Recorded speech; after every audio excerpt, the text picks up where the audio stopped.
Here at the Urban Rancho event out at the Loomis home, and I'm here with Marcia Coppess, who is the founder and owner, and chief cook and bottle washer of Homebody Botanicals. Homebody Botanicals. So tell me, what caused you to start Homebody Botanicals? You know, I started making my own. I started with making detergent about 15 years ago when my son was born, and I wanted chemicals out of the house.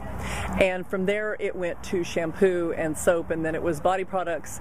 And I gave them as gifts for years until people started saying, "Can I buy this from you because I want to give them to so and so?" And so finally, about a year and a half ago, I started business. Wow, cool. Yeah. And so, what are we learning today? So, I have been demonstrating all day how to make a pine salve. Great. With the big windstorm in December, there was so much wonderful, fresh pine material from the top of the trees, clean, gorgeous, that I gathered baskets of it and had to do things with it. And so I infused some pine oil, and so I wanted to use it. And pine needles have an inflammatory process in them. Pine resin is antibacterial and also has a little bit of pain aspect to it. So I infused an oil with the pine needles, and then I harvested some resin off of a tree, the sap, the actual pine sap, melted it down, and then I added menthol crystals, which are from peppermint. That's the stuff that makes that hot and cold feel to some balms, like a tiger balm. Yes. So I combined the pine needles, the pine resin, and the menthol, and mixed it with some beeswax and turned it into a salve. It's a little pine salve right here. And when you rub it on, you kind of feel that hot thing for about 10 minutes. It's kind of nice. It smells all minty. Yeah. If you wanted, you could really make this into a congestion balm. I would probably use a little bit of lanolin, because lanolin sits on the skin rather than soaking in. So if you want to rub it on your chest and kind of breathe it in, if you had a bad cold, I would do that. And so this would be a nice congestion balm too. So I've been talking with people about balms and salves being like among the most ancient of medicines. You know, somebody along the way took some bear grease and realized when they rubbed it into their skin, it felt a little better, a little softer. Right. And also realized that plant over there, when I use it, I feel a little better. Maybe if I take that plant and mix it with the bear grease and slap it on my body, I'll feel even better. And thus were born balms and salves. And so I've been talking about how accessible this is. I mean, this was in my yard, all of this, except for the menthol crystals. And talking with people about how easy it is to make this stuff at home. So that's what we've been doing all day. Speaking of being in your yard, you're also a backwards beekeeper. I'm a beekeeper. I'm a chicken keeper. I'm a vegetable gardener and a fruit gardener and a nut gardener and herby, and I'm one of those people. Great. I am. Great. We love interviewing those people. Thank you. Well, so take us through the process of making a salve. Well, a salve or a balm, it really is combining a fat and an oil. Okay. That's all it is, and it's very, very simple. You are simply going to melt some beeswax. This is beeswax. This is a hunk of beeswax. Okay. That my son was very kind to grate for me last night, because it's really a pain to grate. You do not use your favorite grater. You have to dedicate a grater to it because it will never come off. So that you melt wax. Okay. In a double boiler. Do you want me to actually do it? Sure. Okay. Please. All right. So I have my handy dandy little thing here. So this is Grandma's Revereware pan. Okay. Seriously, this was Grandma Hibbs's pan. I still have it. And a little double boiler. Get some water in there. Get it boiling. The heat comes up, but the wax won't be in contact with the heat. This is the way you melt chocolate and lots of other things. But I do this a lot with balms. So you melt some wax, and in this case, I will probably make a little less than I have before. You decide how hard or soft you want your balm, and it's really about ratio. It's about oil to wax, and so this is an example of one that's very, very loose and soft. Okay. So if I wanted to make something, say, for a baby's bottom, I would make something really soft like this. This is more the consistency of like a lip balm.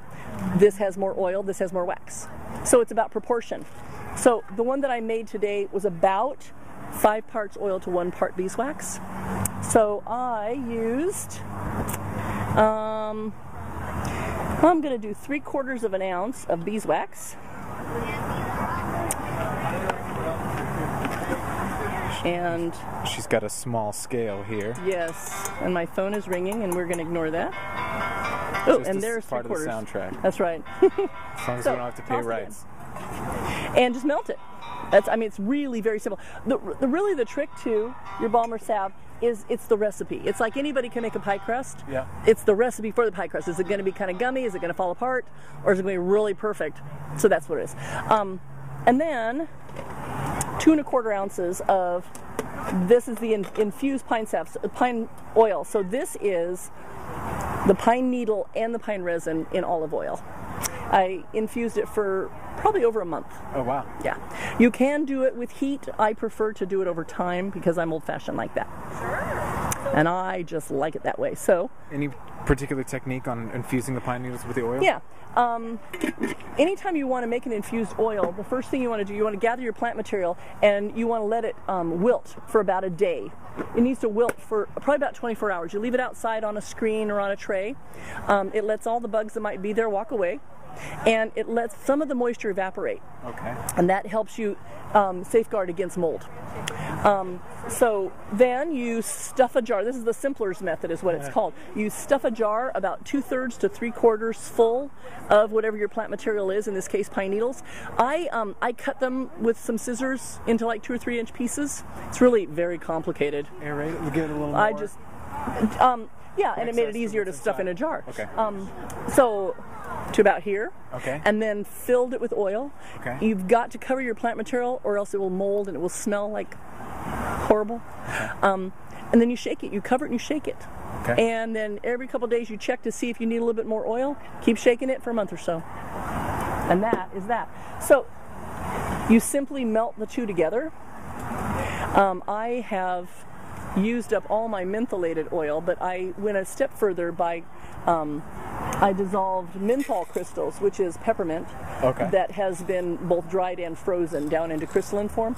I dissolved some of that into a little bit of the pine oil, and I used it up, unfortunately. But now I would be adding the mentholated oil to it as well. And that's what causes the icy hot feeling. It's kind of nice right now. So what we'll have pine instead. So you just melt it together, and once it's melted, you pour it in and you're done. It's just that simple. Wow. It is a very, very accessible medicine. So you can use this for, you can make pain salves, you can make dry skin salves, you can make things for specific issues like sore muscles or like a muscle rub, or for eczema kinds of conditions. Just make burn salves, just about anything if you combine a fat and an oil and whatever the medicinal plant is you want. That is so empowering. It is. It's great. just a snap. And then I've been pouring it into these adorable little cups all day and then giving it away. And that's it. That is my wonderful salve of the day, except for without the menthol, unfortunately, because I'm out of it. What are some salves that you keep around the house and use routinely? One of the ones that we use constantly is, in my business, is called Soothe. It is a calendula salve, but it's actually more than calendula. It's calendula, St. John's wort. It's a number of different things. I think it has elderflower in it, if I remember correctly. And we use it for burns in the kitchen, dry heels and elbows, all that kind of stuff. We also have an arnica salve that we use a lot. Arnica is good for anything from bruises to swelling to arthritis and anything where there's inflammation on the surface of the skin. And so we use that constantly. Those are a couple that we use a lot. Great. Those are the two that sit on the kitchen counter. Great. Yeah. So that's our salve. And this is what it looks like when it's all dry. Smells good, feels good. Yeah. Just that simple. Yeah, it's that easy. It really is that amazing? easy. I mean, there are some things that are complicated, but salves are not one of them. Yeah. Well, what are some other products that you make at Homebody Botanicals? I have a facial line. Okay. I have a cleanser, a toner, and 3 moisturizers. I have a hair line of hair rinses and oils. And then I have a series of salves, oddly. And I have a massage oil that is an arnica oil. Oh, cool. And then I have some really great hand and body lotions great. that are colored by, you want to see? Sure. Okay, so this one is lavender. So give me your hand. That's lavender. Woo. I know. That one is colored with hibiscus, okay, St. John's wort, and Is that fun? And right there. one more thing, I don't remember. And that guy is Clary Lemon. Oh. I know. I think, is this what had the mixture earlier? That's, yeah, I gave you a couple of them. And I'll put it on right. And let's then, do it on this one. okay. And then that one. Uh-oh. Oh my, that's amazing. It's got a crazy combination. Kind of clove, kind of a sour citrus. Yeah, we call it sweet spice. But the colors are all from plants. Wow. So there's calendula, there's chamomile, there's turmeric, there's comfrey. St. John's wort makes an amazing bright red oil. So I've colored everything just naturally. That's great. Nothing fake in it. Do you use comfrey for any kind of bumps and bruises as well? I use it for healing. Yeah, So- I have a broken toe. Would you apply that there? Wrap it in there. There it is. Take a big old leaf and wrap it. Yeah, that's it. Absolutely. Yeah. Anything else you'd like to show us? Okay, elderberry. Elderberry syrup. Elderberry increases the immune response, and it's specific for the flu virus. So in late summer, my family and I go out beyond Yucaipa. There are some beautiful elder trees here. We get elder here. We get great elder flowers here in the Pasadena area, but it's too hot and dry to get good berries. So we go out further. We get good berries. We gather the berries, and after I've processed and everything, I mull them in ginger, clove, and cinnamon. And then I combine them with my honey, my backward beekeeper honey. Keep talking. Oh my Keep heavens, talking. it's so good. It's really, really good. Yeah. And it's medicinal, so it's wonderful. Fantastic. We take it straight, we take it in tea, and it happens to make a really good toddy with a little whiskey. I'm just saying. Yeah. So, yeah. Well, that's taste it? I absolutely do. Are you kidding? This is the... Hey, the bar is open. So, this is part of... every season, I do the body products all year, but every season I do something for the season. So this is part of my winter chills kit. Right. So that's the elderberry syrup. I also, I made an echinacea tincture. I made a tea that was, yeah, right? Oh. Is that so tasty? Yeah. Wow. Yeah. Yeah, it's good. That's fantastic. It's very good. Yeah. It's kind of hard to believe that's medicine. Wow. Well, thank you so much for showing us the world of salves. How easy it is. I actually did not know how that, and so simple. Yeah. And of course, Homebody Botanicals doing all that. And on Facebook? Absolutely. Thank you so much, Marcia. Thank you. Yeah. You have cream on your hand. Yeah, I do. I'm gonna rub it in. All right. Thank you. Thanks. That's right. There has to be some joke about don't rub it in.